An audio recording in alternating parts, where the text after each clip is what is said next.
Mga kapatid sa pananampalataya, tayo po ay nagtitipon-tipon sa araw na ito upang ating ipagdiwang ang dakilang araw nang si Propeta Ibrahim alayhi salam ay kanyang ialay ang kanyang pinakamamahal na anak na si Ismail alayhi salam. Bakit ba natin ito ginugunita taon-taon? Ano ba ang mahalaga na aral na maitatanim sa ating kamalayan? Ano ba ang pinakamahalaga na punto? Bakit natin kinakailangan taon-taon ay ginugunita ang araw ng pag-aalay ni Propeta Ibrahim sa anak ng si Ismail? Thousands of years na po ang dumaan noon pa. Bakit paulit-ulit natin ito na ipinagdiriwang 2 billion na Muslim ngayon sa buong mundo? 2 billion tayo sa buong mundo ngayon na ipinagdiriwang sabay-sabay bilang kasagutan. Balikan po natin ang kasaysayan. Nanaginip si Propeta Ibrahim alayhi salam. Napanaginipan niya na kanyang iniaalay ang kanyang nag-isang anak. Sa panahon na yaon ay si Ismail pa lang ang kanyang anak, wala pa si Ishak. Napanaginipan niya na kanyang iniaalay sa Panginoong Allah ang kanyang nag-isang anak. At alam niya na ang panaginip ng mga propeta ay mensahe mula sa Allah. Alam niya na pinag-uutusan siya. Bilang katibayan, sinabi ng Allah subhanahu wa ta'ala sa Quranul Karim, ba'da a'udhu billahi minas shaitanir rajim, falamma balaga ma'ahu sa'ya qala ya bunayya inni ara fil manami anni adbauka fanzur madha tara. Qala ya abati fa'al ma tu'maru satajiduni insya'allahu minas sabirin.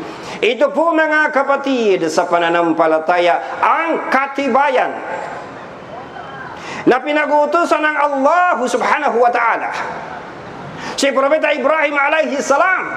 At dito minsan pag makikita gaano ba ang Allah number 1 sa buhay ni Propeta Ibrahim alayhi salam, na siyang pinakabuod ng ating pagdiriwang ngayon. Paano natin paulit-ulit na maitanim sa ating kamalayan na ang Allah ang number 1. Hindi ang mga misis natin ang number 1 sa buhay natin. Hindi ang mga anak natin, hindi ang kayamanan natin. Ang number 1 sa buhay natin dapat ay ang Allah subhanahu wa ta'ala. Basa. Malapit-lapit na pakahulugan. At nang siya, tinutukoy sa siya ay si Ismail. At nang siya ay nasa tamang edad na upang sumama sa kanya, ay sinabihan niya, "O aking anak, nakita ko sa aking panaginip na ikaw ay aking kinakatay. Ikaw ay aking iniaalay sa Panginoong Allah. Kung kaya ano ang nasa isipan mo?" Kinonsulta. Tinanong niya. Kinonsulta niya ang kanyang anak. "Anak, anong nasa isipan mo?" Sagot ng anak, sinabi nito, "O aking ama, gawin mo yung ipinag-uutos sa iyo. Insyaallah ay makikita mo ako na isa sa mga as-sabirun." Allahu Akbar. Alam ni Propeta Ibrahim alayhi salam na siya ay inutusan ng Allah. Minsan pa masusubok ang pagiging number 1 sa buhay ni Propeta Ibrahim ang Allah subhanahu wa ta'ala. Isipin mo kapatid, isipin mo, ang tagal na nanalangin si Ibrahim magkaroon ng anak. Tumanda na lang siya. Umabot sa edad niya 50, wala pa ring anak. 60, wala pa ring anak. 70, hindi pa rin nagkaanak. 80, hindi siya nawawala ng pag-asa. Tuloy-tuloy ang panawagan sa Allah. Nagkaroon siya ng anak ay edad na 86. Ganoon katatag ang kanyang sabar. At nang mabigyan siya ng anak at malaki na ang anak niya, kasamang naglalakad sa disyerto, ay inutusan siya ng kanyang Panginoon. Katayin mo ang anak mo. Allahu Akbar, subhanallah. Ang mga panaginip ng mga propeta ay isa sa kaparaanan ng revelasyon. Kapag ikaw na ordinaryong Muslim na naginip na kinakatay mo ang anak mo, huwag mong kakatay dahil hindi ka propeta. Mga propeta lang na ang kanilang panaginip ay utos ng Allah. Pinakamahalagang aral na ating mapupulot sa pagdiriwang na ito ay ang leksyon na gaano man kamahal na mahal ang kayamanan mo, gaano mo man kamahal na mahal ang anak mo, gaano mo man kamahal na mahal ang asawa mo, gaano mo man kamahal na mahal ang iyong karir, ang talento mo, ang husay at galing mo, trabaho mo, bank account mo, ay dapat ang Allah ang pinakamamahal mo sa lahat at lahat-lahat. Ito po ang pinakaleksyon ng ating ipinagdiriwang na Idul Adha, Festival of Sacrifice.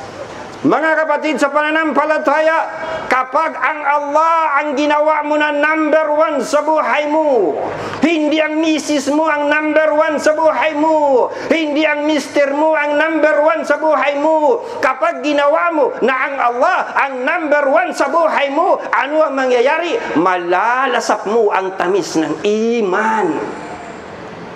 Katibayan? Anong hadith ni Muhammad sallallahu alaihi wasallam? Ang yaong minamahal niya ang Allah at ng kanang sugo nang higit pa sa sino man.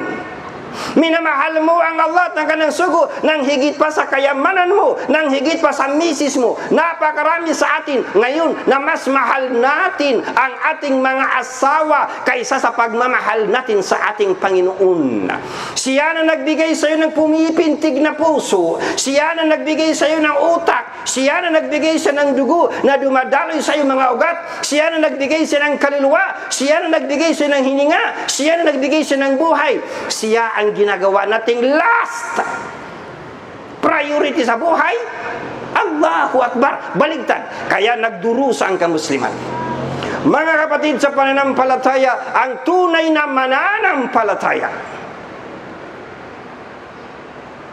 ay ang Allah ang number 1 sa kanyang buhay.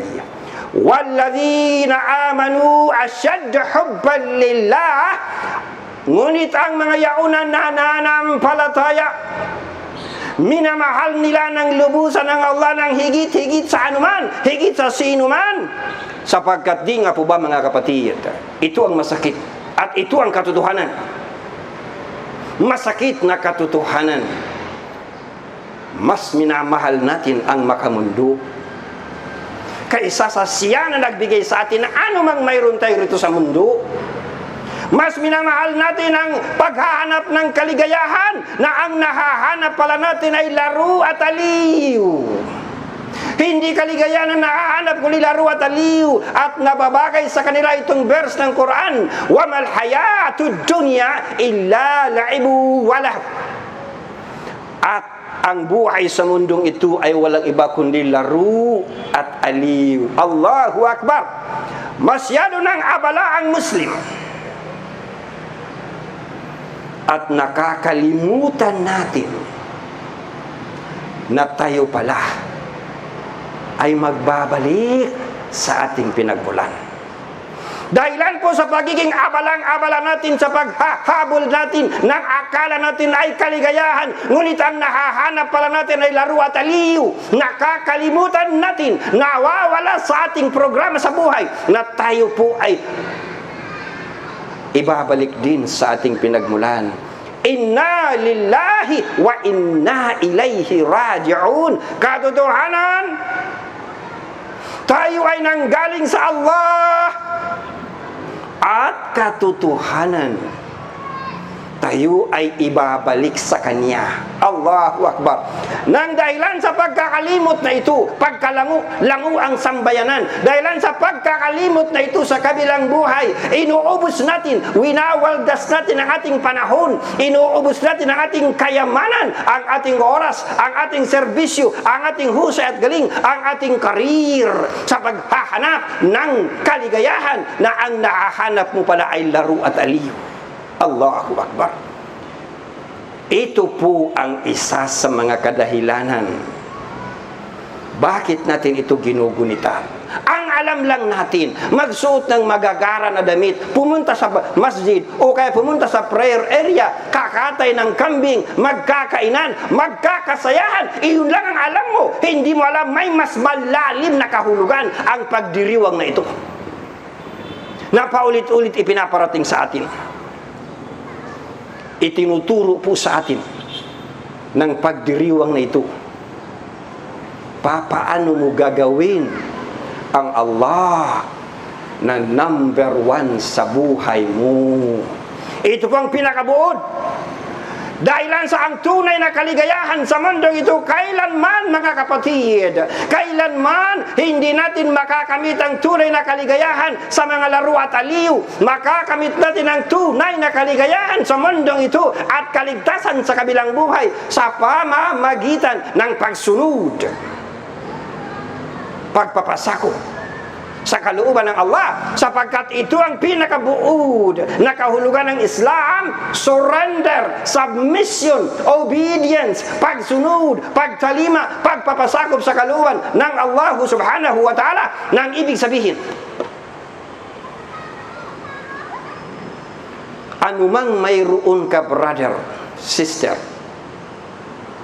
ay expendable, pwedeng gugulin sa landas ng Allah.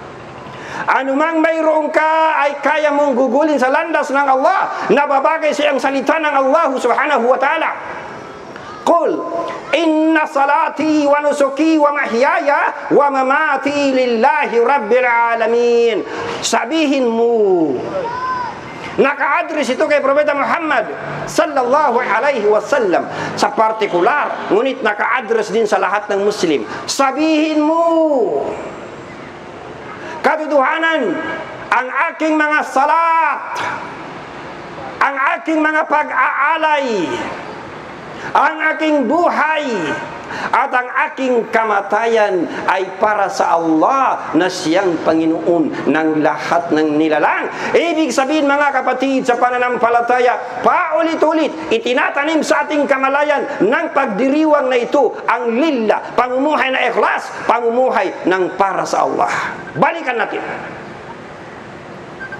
Balikan natin ang eksena ng pagkatay. Imagine ninyo, balikan natin. Pinuntahan ng mag-ama ang lugar na pagkakatayan. Dala-dala ni Ibrahim ang kanyang anak. Pupuntahan na nila yung lugar sa disyerto na pagkakatayan. Imaginin mo, mag-ama para yung willing to sacrifice everything ng alang-alang sa Panginoong Allah. Ito ang pinakamatindi na mensahe ng pagdiriwang. Ibig sabihin, mga kapatid, sa ating panahon ngayon, hindi natin sinusunod ang Panginoong Allah. Marami po sa atin ang mga takusa, mas sinusunod nila ang kanilang mga misis kaysa sa sundin ang utos ng Panginoong Allah. Marami sa atin na ginagawa nilang Diyos ang kanilang mga misis dahil sa kanilang pagiging takusa. Mga kapatid, sa pananampalataya, ang pagdiriwang na ito itinatanim sa ating kamalayan, itinuturo sa atin na upang tayo ay huwag maligaw, huwag tayong malinlang ng aliw. Kinakailangan matutunan natin na ang pamumuhay na pagsunod sa Panginoong Allah, dahil kung hindi, ikaw ay ililigaw ng aliw. Wamal hayatud dunya illa mata'ul ghurur. At ang buhay sa mundong ito ay salamang panlilinlang ng aliw. At ang paggunita sa araw na ito, gamot para gamutin ang ating mga sarili na huwag malinlang ng aliw sa mundong ito. Balikan natin ang pagkatay. At pinahiga na niya si Ismail alayhi salam. Pinahiga na niya. Hindi siya nang babluff, hindi siya nagbibiro. Pinahiga, dala-dala niya ang kutsilyo.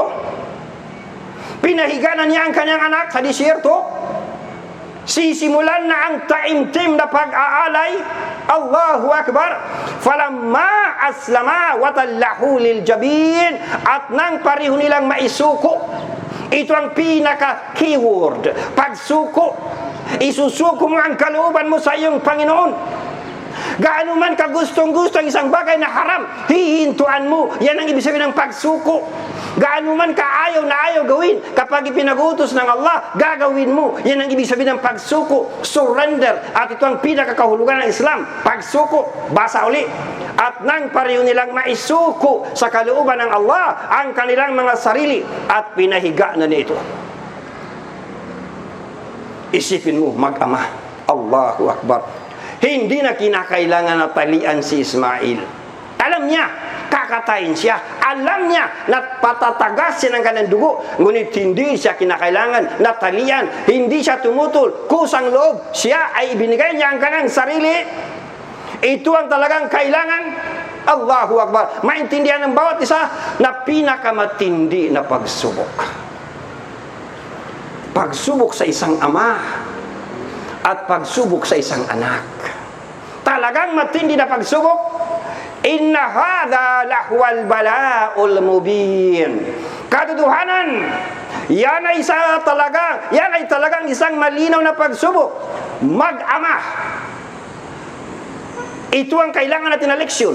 Mga magulang at mga anak, nagkakaisa, nagtutulungan sa pagsunod, pagpapasakop sa kalooban ng Allah.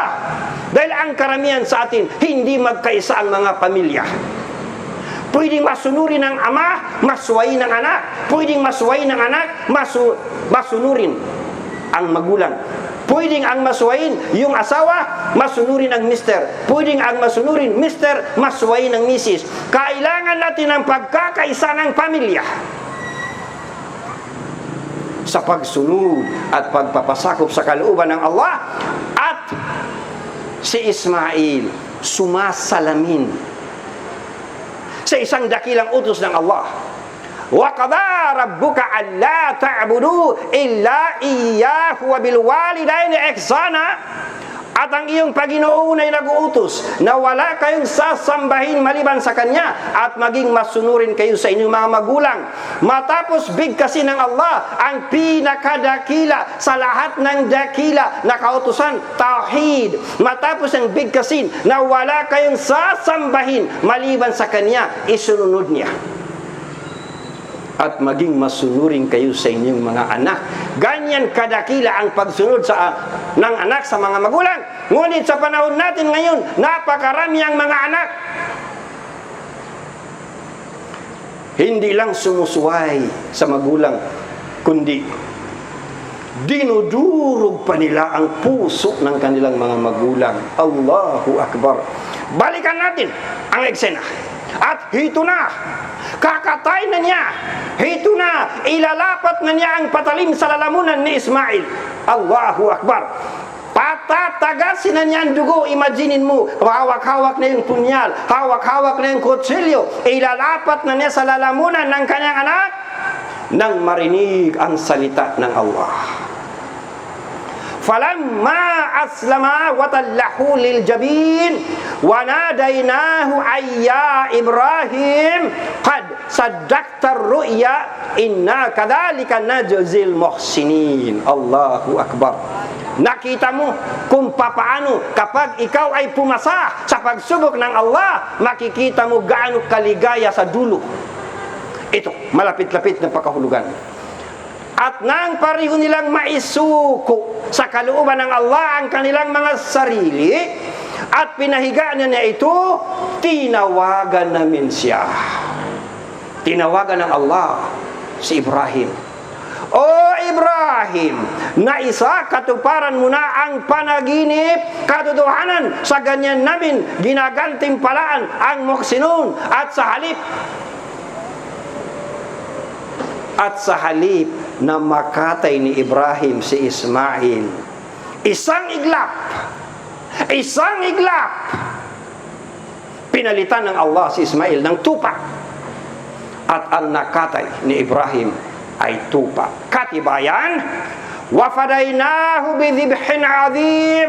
At siya ay tinubos namin ng isang dakilang alay.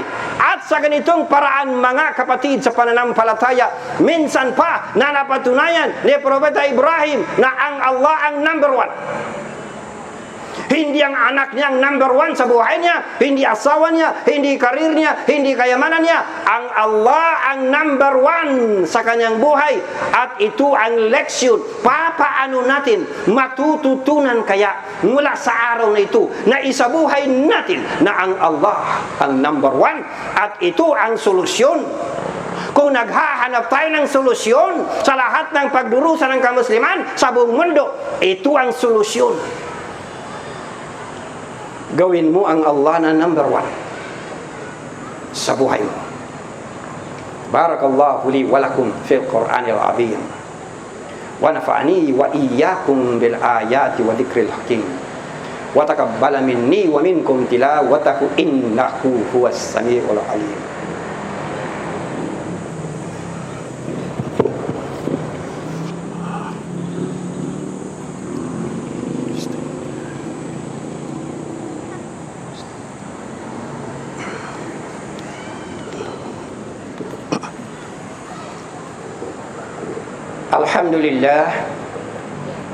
Alhamdulillahi hamdan katsiran kama amar.